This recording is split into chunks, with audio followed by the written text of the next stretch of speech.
आपला पक्ष त्यांनी चोरलाय नाही, धनुष्यबाण चोरले. कशाला माझे वडील चोरण्याचा प्रयत्न केला रे? तुम्हाला वडील नाही? असेच उगवलात काय? एक दिवस काय जमिनीतनं उगवलात की काय? माझे वडील कशाला चोरतात? माझे वडील माझे वडील आहेत.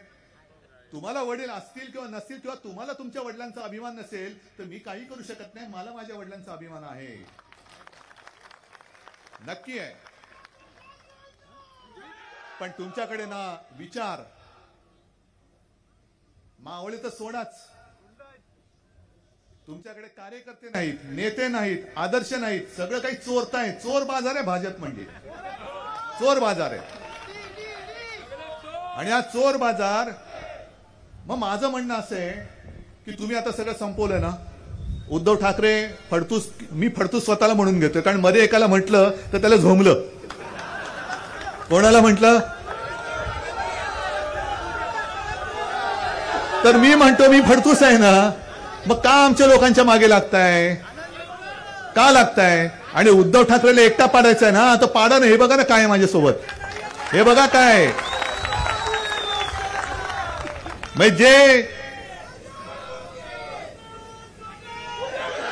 जे भेकड आहेत, जे भेकड आहेत, डरपोक आहेत, ते मिंदे सगळे शेपूट घालून भाजपच्या दारी गेलेले आहेत. पण जे वाघ आहेत ते आज सुद्धा शिवसेनेमध्ये आहेत. होय, माझ्या शिवसेनेत आहेत.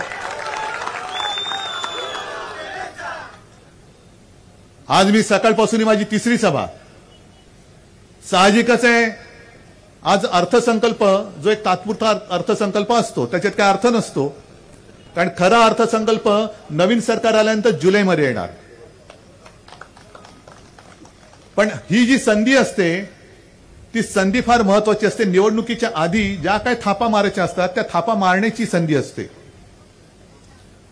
आणि निर्मलाबाईंनी आज मोदी सरकारचा शेवटचा अर्थसंकल्प मांडला. याच्या पुढे मोदी सरकार देशात येणं शक्य नाही, अजिबात नाही. हे शेवटचं आहे. आणि अचानक आज त्यांना साक्षात्कार झाला. असतील इकडे काही लोक असतील की गेल्या वेळेला त्यांनी राष्ट्रवादीला मत दिलं असेल, आता त्यांनी सुद्धा गद्दारी केली, निवडून दिले त्यांनी. आणि मला वाटतं गीते साहेब तुम्ही त्यांच्याबद्दलच बोला 7-12चा. अरे आता 7-12 सोडा, हेच लोक तुमचे 12 वाजवणार आहेत. पण 10 वर्षानंतर म्हणजे एक तर काय की साधारणतः एक 90 पासून 92 साली ते बाबरीचं घडलं. मग त्याच्यानंतर राम मंदिर राम मंदिर राम मंदिर राम मंदिर. अटलजींचं सरकार येऊन गेलं, राम मंदिर नाही बनवलं. आम्ही त्यांच्यासोबत होतो, गीते साहेब त्यांच्यासोबत होते, मंत्री होते.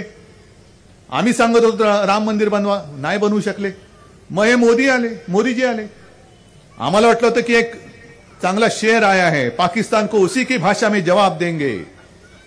आज चीन घुसतोय. म्हणजे एवढं दुर्दैव आहे की चीन घुसतोय, चीनकडे बघण्याची सुद्धा हिंमत नाही. आमच्या लोकांच्या मागे ईडी लावतायत. अरे पाठवा ना चीनमध्ये ईडी. जात आहेत, चीनचं कोण आहे, चिंगपॉंग पिंगपॉंग, त्याच्याकडे पाठवा ईडी, परत येते का बघा.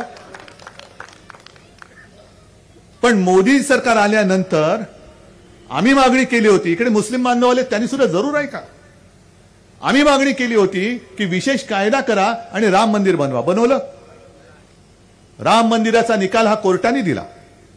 मग तुम्हाला मंदिर बनवायला 10 वर्ष लागली, तोपर्यंत तुम्ही नुसते तुमचे देव घुंगट ठेवले होते. राम मंदिर, मंदिर वही बनाएंगे, मंदिर वही बनाएंगे, मंदिर वही बनाएंगे. 10 वर्ष तुम्ही राम मंदिरावरती काढली. आता सुद्धा दुसरी टर्म संपता निवडणूक जिंकायला तोंड दाखवायला जागा नाही म्हणून तुम्ही राम मंदिराचा फार्स तिकडे केलात. आम्हाला तरी अभिमान आहे, कारण राम मंदिर व्हावं ही आमची सुद्धा इच्छा होतीच, शिवसेना प्रमुखांची तर होतीच, स्वप्न होतं. पण त्याला धाडस लागतं. धाडस नाही तुम्ही केलं, कोर्टाने दिलं म्हणून तुम्ही बनवलं. जनतेने पैसा दिला, त्या पैशातनं ते उभं राहिलं. मग एवढी वर्षे गेल्यानंतर या महिन्यामध्ये जी रामनवमी येते, या महिन्यात किंवा काही दिवसानंतर, त्या रामनवमीला रामाचा जन्म म्हटल्यानंतर राम लल्लाचं मंदिर त्या दिवशी का नाही केलं? 10 वर्षामध्ये काही केलं नाही. काँग्रेसने काय केलं? काँग्रेसने काय केलं? अरे काँग्रेसने काय केलं होतं ते विकून खाल्लं तुम्ही सगळ्या कंपन्या. सगळ्या ज्या काही उभ्या केल्या होत्या, संस्था केल्या होत्या, उभ्या कंपन्या उभ्या केल्या होत्या, ते विकून खाल्ल्या आणि दाखवायला काहीच नाही. काँग्रेसने क्या किया? हो, छोड दो ना. म्हणून तर काँग्रेसला घालवली होती ना आम्ही. म्हणून तर तुमच्यासोबत आम्ही काँग्रेसची लढत होतो ना. 2014 साली आम्ही असं काय पाप केलं होतं की लोकसभा निवडणुकीत आम्ही तुमच्या सोबत होतो. तुम्ही पंतप्रधान झाल्यानंतर 4 महिन्यामध्ये शेवटच्या क्षणी विधानसभेला आम्ही